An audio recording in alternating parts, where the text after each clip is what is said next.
Within the Minneapolis Institute of Arts are 4 rooms that come from Asia. 2 are from Japan, and 2 are from China.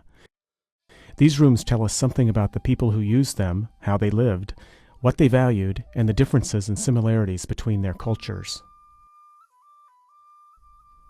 In 1997, a team of 14 Chinese carpenters carefully dismantled a 400-year-old reception hall in the town of Dongshan near Lake Tai in eastern central China.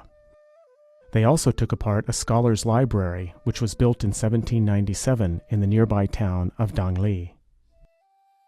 The craftsmen packed hundreds of wooden architectural pieces, foundation stones, massive posts and beams, and beautiful latticed doorways and windows into wooden crates, which they then sent to Minneapolis. There, within the galleries of the Minneapolis Institute of Arts, a team of Chinese craftsmen worked for 12 weeks reassembling these magnificent structures. 4 years later, master carpenters from the Yasui Company in Japan began constructing 2 rooms based on existing historic examples. They recreated a resplendent audience hall based on a 17th century room within the Kanchi Inn, a Zen temple in the ancient capital of Kyoto. They also built a rustic tea house based on an 18th century example called Sa-an, or Raincoat Hermitage, within the Zen monastery of Daitokuji, also in Kyoto. After partially completing these rooms in Japan, the Yasui craftsmen painstakingly disassembled the posts and beams, carefully packed them in crates, and sent them to Minnesota. In the summer of 2001, a team of craftsmen spent 3 months using traditional methods, reassembling and finishing the 2 structures within the museum's Japanese galleries. Both the Chinese and Japanese used impressive halls to receive important guests. The Wu family owned an extensive complex of buildings in the town of Dongshan. Their reception hall was the largest and most important building in a courtyard surrounded by other structures that made up the family compound. We know that the Wu family was wealthy and socially high-ranking because the room's large size, ornate ceiling carvings, and diagonally laid floor tiles, all design features reserved, by law, for important people. When receiving guests, the heads of the household may have sat on a wooden couch, softly lit by lanterns and backed by an impressive folding screen, similar to these examples from the museum's collection. Their most important visitors would have been seated next to the family leaders in hardwood chairs like these. Less important guests sat farther away in smaller chairs, and the least important guests would have occupied stools off to the side. As a special room for important occasions, the owners would have decorated the space with their most prized works of art. They would have hung painted scrolls and examples of calligraphy in the spaces between the room's pillars.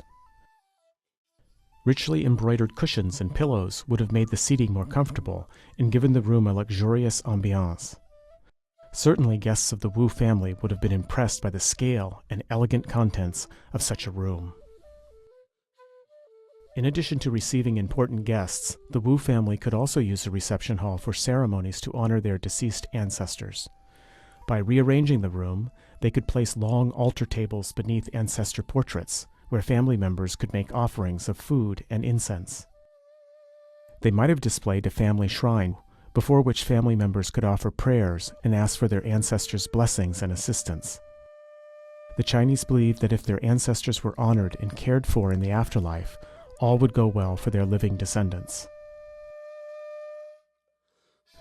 By the 14th century, the Japanese also began to formulate rules for the construction of large, formal reception rooms. A high-ranking Zen priest would have used this Japanese audience hall to receive members of the aristocracy or high-ranking warriors.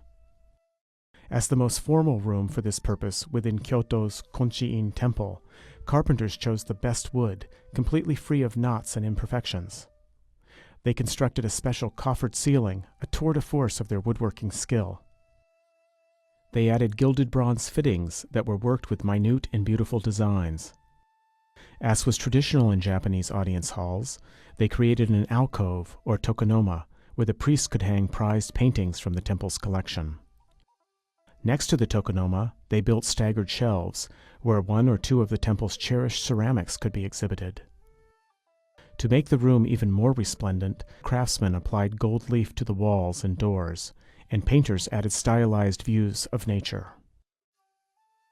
The Japanese audience hall at the Minneapolis Institute of Arts, based on Konchiin Temple, shows how painted doors contribute to the luxurious ambiance of such rooms. In this case, images of Chinese Taoist sages would have lent an exotic atmosphere to the setting.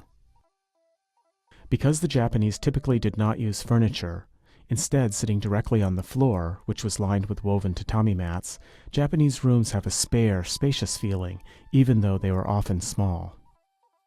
And without tables and chairs filling the space, a visitor's attention would naturally linger on the prized paintings and ceramics placed on display in the tokonoma alcove and on the staggered shelves.